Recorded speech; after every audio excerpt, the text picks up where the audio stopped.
જય દ્વારકાધીશ વડીલ। આજે એક ખૂબ જ જૂનવાણી મંદિર કૃષ્ણ ભગવાનના મોટા ભાઈ બલરામ બલદેવના મંદિર પાસે આપણે ઊભા છે। મંદિર ખૂબ જ જર્જરિત હાલતમાં છે।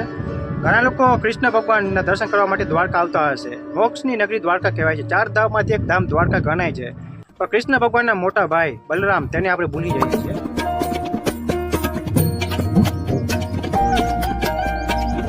તમે જુઓ અહીંયા બલરામ દેવની મૂર્તિ આવેલી છે। જે મંદિરમાં આવેલી છે તે મંદિર તમે જોઈ શકો છો। ખૂબ જ જર્જરિત હાલતમાં છે, તૂટી ગયો છે। મંદિરમાં 4 નાનકડા પિલોર હતા, અત્યારે 3 પિલોર ઉપર આ મંદિર ઊભો છે ને 4થો પિલોર અહીંયાથી પડી ગયો છે। તમે જોઈ શકો છો નીચે પાણા પડ્યા છે। તો આ મંદિરને રિપેરિંગની બહુ જરૂર છે। કોઈ પુરાતત્વ વિભાગમાં નથી આવતું અને બાજુમાં લોકો રહેણાંક કરે છે। ત્યાં કાકાને આપણે થોડોક ઇન્ટરવ્યૂ લીધા। કાકાને કીધું કે તમે વિડીયોમાં થોડીક વાત કરો। કાકાએ કીધું કે મારે વાત નથી કરવી, તમને જે જાણકારી આપું છું તમે જાણકારી વિડીયોમાં બતાવી દેજો। ઘણા લોકો ચૂંટણી આવે ત્યારે લોકો કહી જાય છે કે આ મંદિરને અમે રિપેરિંગ કરી દઈશું, પણ કોઈ રિપેરિંગ કરવા માટે નથી આવતું।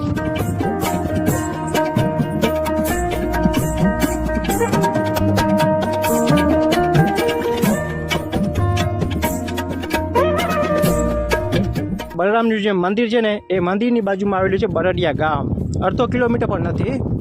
હવે આ મંદિરથી ગામનું નામ પડ્યું છે બરડિયા, છતાં પણ બરડિયાવાસી આ મંદિરને એટલો સાચવતા નથી। જો તમે હિન્દુ છો ને તમારે આ વિડીયો આગળ શેર કરવું જોઈએ, કેમ કે આપણે આવા ઘણા બધા હિન્દુ મંદિરોને સાચવવાની જરૂર છે।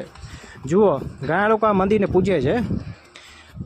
એ કંકોત્રીનું પડ્યું છે। દ્વારકાધીશનું મંદિર તમને તેમાં જોવા મળશે। જુઓ અહીંયા મંદિર છે ને ધજારોહણ, જે કૃષ્ણ ભગવાન મંદિરની ઉપર જે ધજા લગાવતા હોય ને તો ભાઈ તેમાં પ્રોગ્રામ કરવામાં આવતા હોય ને તે ધજાની કંકોત્રી અહીંયા લોકો રાખી ગયા છે। કોઈને લગ્ન હોય તેની પણ કંકોત્રીઓ લોકો અહીંયા રાખી જતા હોય છે। અને મંદિર ખૂબ જ જર્જરિત હાલતમાં છે। મંદિર ફાટી ગયું છે, તમે જોઈ શકો છો।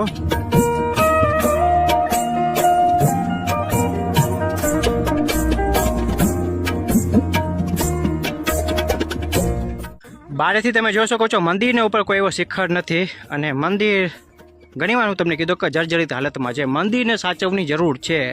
હિન્દુ થઈને તમે આગળ વિડીયો શેર કરજો। ઘણા લોકો દ્વારકાધીશના દર્શન કરવા માટે જતા હોય છે, પણ દ્વારકાધીશના જે મોટા ભાઈ બલરામ તેનું મંદિર ભાઈ અહીંયા બાજુમાં જ આવેલું છે। બાજુબાજુ નેશનલ હાઈવે તમે જોઈ શકો છો। આ જે હાઈવે દ્વારકા જઈ રહ્યો છે ડાયરેક્ટ, અને આ હાઈવેની બાજુમાં જ આ મંદિર આવેલું છે। ક્યારેક તમને ટાઈમ મળે તો ભાઈ બલરામજીના દર્શન કરી જાજો। અહીંયાથી દ્વારકા બાજુ જાઓ તો બરડિયા ગામ છે, બરડિયા ગામની બાજુમાં જે મંદિર આવેલું છે। તમે મને કોમેન્ટ કરશો તો હું કોમેન્ટમાં તમને પૂરી જાણકારી આપી દઈશ। તો ચાલો હું તમને મંદિર સારી રીતે બતાવું।